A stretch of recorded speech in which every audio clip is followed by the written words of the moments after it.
The following is a special presentation of Tony Curry Radio. Hey, good morning. Good morning. We should talk about what we were just talking about before we came on the air. Remember we used to do that on our show, like the last, what was it's Kurre and Klapow After Dark. Yeah. I got on, we still have a Facebook page for that, by the way. Yeah, it was Kurre and Klapow After Dark, where we were posting stuff that we would talk about off air, and then we realized it's a great show, because the stuff we talk about off air is killer radio, but it would absolutely not. Well, then when we know it's on air, then we don't, it's a Hawthorne effect, right? So when we know that we're recording, it doesn't work. You remember? We used to, we'd pull it back because we knew it was, I had a great question yesterday. I was talking to a friend of mine, John, yesterday, and I didn't realize I do this, but I cuss quite a bit. Yeah. Oh, yeah, you do. And I don't realize I cuss quite a bit. Like a sailor. And if you're around, really? Oh, yeah. And when you get around people that you're comfortable with, that's when I kind of talk like that. Yeah. And I don't mean to, because I realize the importance of not cussing a certain. And he's like, dude, you've been doing radio for 40 years. How do you shut it off? And I said, he was like, I see you on Fox 6, and I see you with Kurre and Klapow, and he goes, you drop an S word once in a while, but how do you shut it off? I said, I really don't know. I said, it's just kind of I said, but I know when I get in a rant. And you've cussed before. Well, but it's selective cussing. Yeah. I don't know, your brain works. Like, we wouldn't do it on Fox 6. No. It wouldn't even come to my mind. And I never did it on the radio. No. It's just weird. He's like, he goes, dude, if I talk like you do off the radio, he goes, there's no way I'd be able to get on the radio and not say those things. I said, well, accept it as a compliment, because I feel comfortable around you. That's right. So when you you drop F-bombs around me. Do I? Oh, constantly. Thank you. Before we get into our show, I want to mention there's a big show happening at Workplay. It's called Broad Wire. It is a tribute band to Led Zeppelin. They have a song called Broad Wire Stomp that we used to play on Classic Rock. Oh, nice. They're going to be at Workplay coming up on Friday, June 16th at 8 o'clock. And I talked to Tommy a couple of days ago. The show will sell out. It's an acoustic performance, if you will, to tribute Led Zeppelin. And they sell out everywhere they go. So get your tickets, workplay.com, Friday, June 16th. It's Father's Day weekend. You got big plans for Father's Day weekend, with the exception of being out of town for the next 2 weeks, so I can't do a show with you. What date is that? Saturday? Friday, June 16th. Father's Day is on the 18th. I'm leaving on the 15th to go get Adair and bring her back from Charleston. Well, she can't drive? She don't want to drive 7 hours by herself. It's very emotional. It is. We also got to pack up some stuff.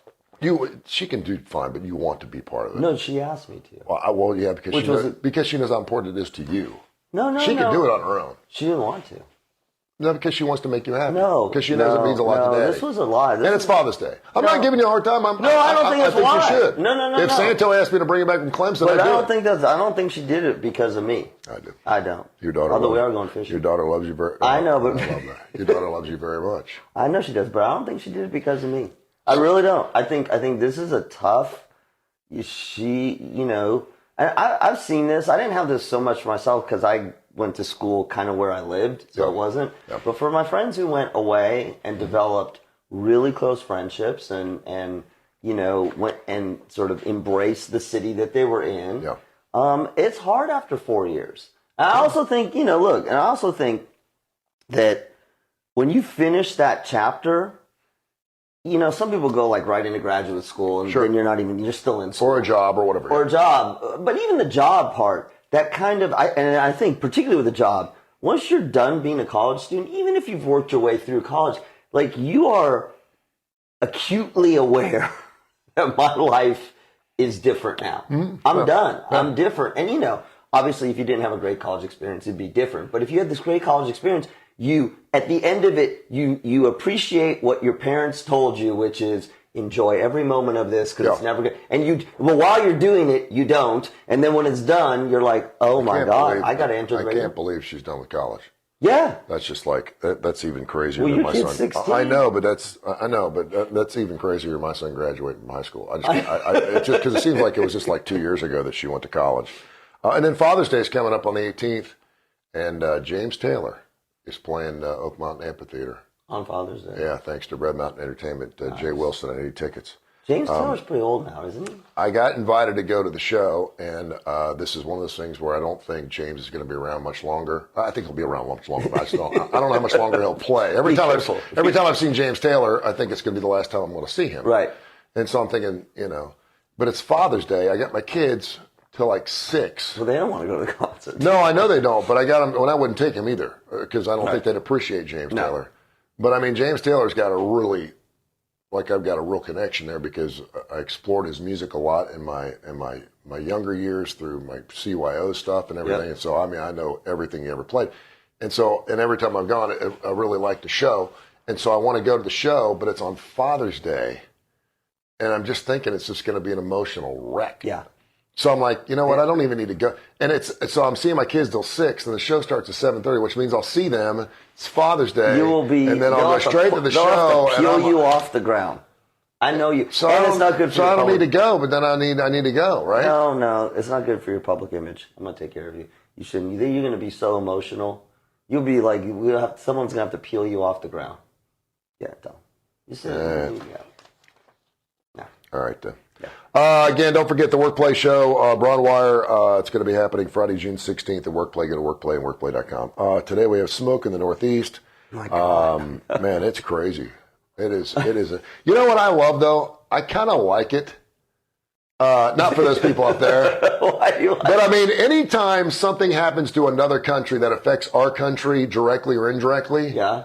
And people are like, damn Canadians, control your flipping fires. What the hell are you doing? I love that because you know what? We live, it's like COVID. It's like control your country because we don't want that crap over here. And what happens?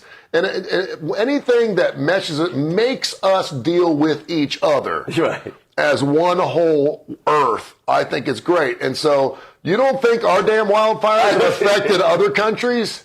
I mean, you know what affects hurricanes? The damn deserts in Africa. Right. It starts in Africa and it affects hurricanes. It's their fault. So when there's a little piece of Mother Nature that says, oh, by the way, we're all in this together. Yep. We're going to send this over here and this is going to go over here. So the Canadians are like, this crap is all blowing down northeast. The Charleston's getting just a tiny, tiny bit of it. The NBA Finals is over. It's only 2-1. No, it's over. Please. It's over. First of all, when they had a bet, it said, what's more likely to happen, Denver sweep or Miami wins 2 games? It wasn't like Miami even had a chance to win the series. Now it appears that, I don't know how they won game 2. You know what it reminds me of? They had 2 triple doubles last night, Murray and Jokic. It absolutely reminds me of the Lakers series. Seriously, it reminds me of Miami's just hanging, like they're doing everything they can. And they're staying close, and they won 1. Yeah. But they don't have a chance. They're in it. They're not going to get blown out. Yeah. But they're not as good. No, and they're willing to win, and they're having to play a perfect game to get a W. That's what I'm saying. Yeah. I don't know if that Miami mystique can get past this Nuggets. That's exactly what I'm saying. The Nuggets are just too damn good. I mean, Jokic alone, he went 30, 20, and 10 last night. And then you throw in Murray, did the same. It's like Murray's hitting from everywhere. He's unbelievable. He's like, boop, boop, boop, boop, boop. He's gonna get big. You know that now they're bagging on Jokic because he's boring. I heard this morning one of his I'll take boring. Yeah, his play is boring.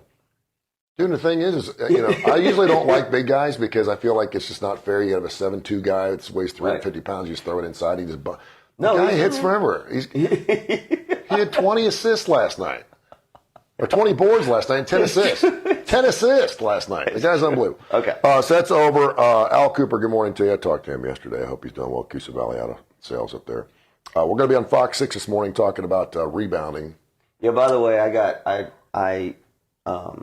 threw that out there a little bit to my kids. Mm-hmm.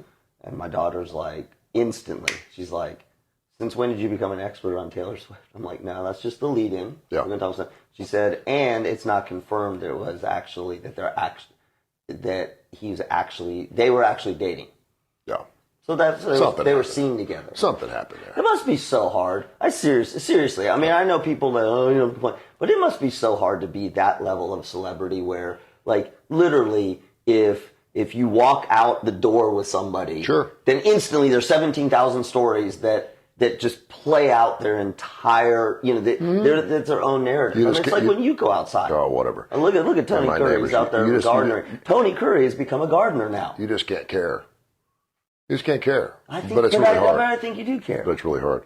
And then something happened last night. Actually, two things happened last night at the same time, which is pretty amazing. And I can't believe we're going to talk about it. I actually did a show with Kiefer and Curry yesterday about this that we'll talk about next. Okay. And one of your favorite televangelists passed away this morning.